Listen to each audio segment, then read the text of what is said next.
Bonjour, c'est Nariman de Smart eSolutions. Dans cette vidéo, je vais vous présenter une nouvelle application, un système de gestion de points de vente spécialement conçu pour les restaurants et les cafétérias.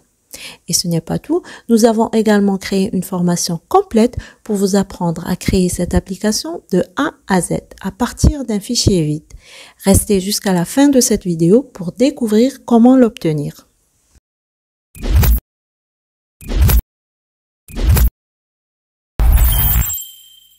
Nous allons commencer avec la gestion des tables. Ici, vous avez un espace où sont affichées toutes les tables disponibles dans le restaurant. Vous pouvez en ajouter une via ce bouton. Il suffit de choisir la forme de la table, carré, rectangulaire ou ronde, d'indiquer le nombre de chaises et un numéro de table est généré automatiquement. Vous pouvez aussi le modifier si nécessaire.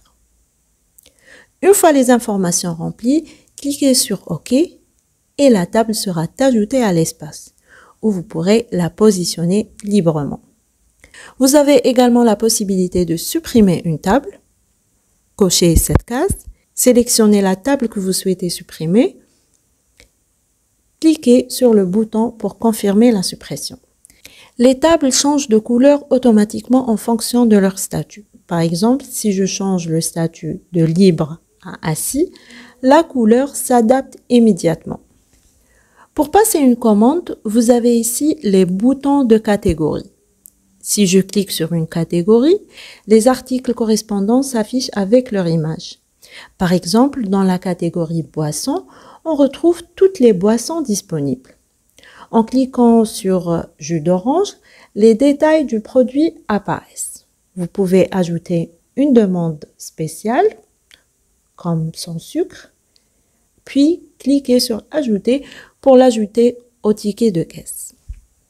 Sur cette interface, vous pouvez également sélectionner le serveur via cette liste déroulante, ajouter le nom du client, enregistrer l'heure d'arrivée et le nombre de couverts.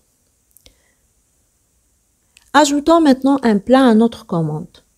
Je choisis une pizza. Je sélectionne le produit, j'ajuste la quantité, je peux ajouter une demande spéciale,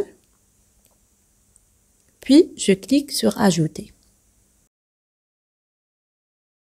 On voit ici le total des boissons, le total des plats, ainsi que le nombre total d'articles.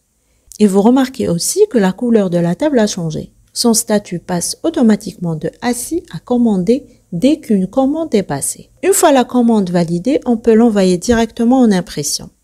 L'application génère alors des tickets spécifiques pour chaque poste. Un ticket cuisine avec uniquement les plats commandés et leurs demandes spéciales. Un ticket bar avec uniquement les boissons et leurs demandes spéciales. Tout cela est totalement paramétrable. En cliquant sur cette icône, vous accédez aux paramètres. Ici, vous pouvez choisir l'emplacement du dossier contenant les images des articles. Et là, vous trouvez la gestion des statuts et leurs couleurs associées. Pour modifier une couleur, il suffit d'utiliser cette palette. Vous pouvez aussi paramétrer le ticket de caisse, activer ou désactiver la TVA et définir son taux, ainsi que celui des frais de service.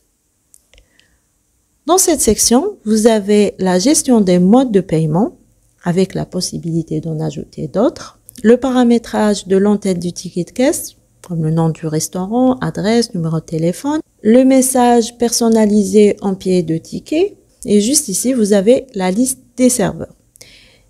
Et là, on a la gestion des imprimantes. Vous pouvez définir l'imprimante principale, l'imprimante de la cuisine et l'imprimante du bar. Et si vous cliquez sur ce bouton, l'application détecte automatiquement toutes les imprimantes disponibles et les ajoute à la liste. Revenons à notre table qui est maintenant servie. Sa couleur change automatiquement selon le statut défini. On passe maintenant au paiement. Une fois le montant payé enregistré, le statut passe à payer, la couleur de la table change encore et on peut imprimer le ticket de caisse. Enfin, pour libérer la table, il suffit de cliquer sur libérer la table et elle redevient disponible. Vous pouvez également rechercher une commande par numéro de ticket de caisse. Vous pouvez aussi modifier une commande existante en cliquant sur l'article concerné. Utilisez ces deux boutons pour modifier la quantité ou ajouter une demande spéciale ou pour supprimer un article. Enregistrez les modifications. Attention, une fois qu'un ticket est payé, il n'est plus modifiable. J'espère que cette application vous plaît. Vous pouvez la télécharger dès maintenant avec ou sans code VBA via le lien en description. Mais si vous souhaitez aller plus loin, dans notre formation, nous verrons ensemble comment gérer les commandes et les tickets de caisse, comment attribuer les commandes aux tables et suivre leur statut, comment automatiser l'affichage des articles en fonction des catégories, comment gérer les paiements et l'impression des tickets pour la cuisine, le bar et la caisse, et bien plus encore. Et en vous inscrivant, vous recevrez également l'application complète avec tous les accès.